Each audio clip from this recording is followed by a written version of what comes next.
Good morning, everyone. This is Jana Tarjeft, functional family nurse practitioner practicing in Gilbert, Arizona. Today I would like to talk to you about BPAs and their harms. So BPAs can be found in any plastic, almost in any plastic container that we use every day.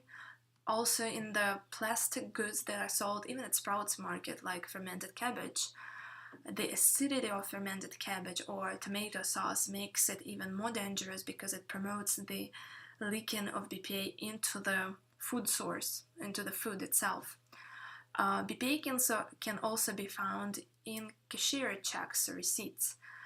So what happens, the BPA, from handling the receipt, BPA just leaches into the skin and then into the bloodstream of the person.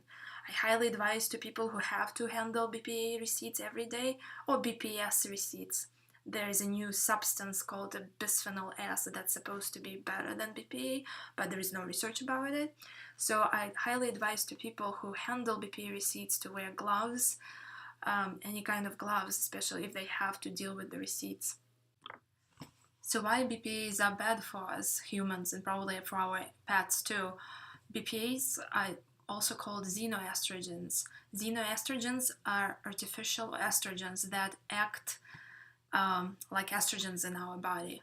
They plug the receptors of our estrogen receptors of our cells, and they don't let our normal regular estrogen that our bodies produce get into the cells and do their magic there.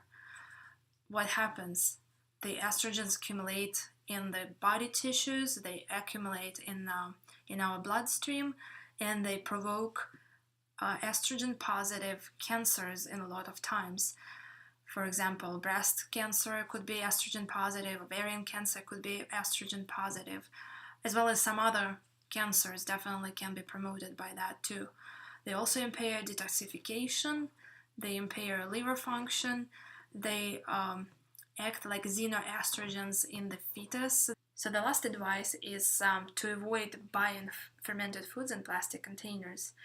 So do not buy sauerkraut, kimchi, pickles, or anything else that's been fermented in the plastic container.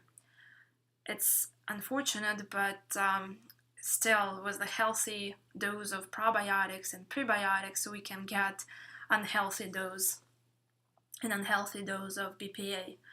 So unfortunately, as consumers, it's just so sad. We have to educate ourselves to make sure that we avoid exposures to certain things, and that even some healthy foods that are good for you cannot be enjoyed.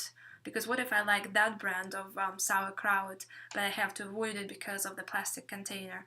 I think manufacturers have to change their ways, but that can be promoted by us because we are the ones who are buying. And that's it for today. I hope you enjoyed my little tip of the day, healthy tip of the day. And please write your comments and suggestions and let me know what you think. Any questions, I would love to answer them. And maybe some suggestions for the future video. Pa-pa!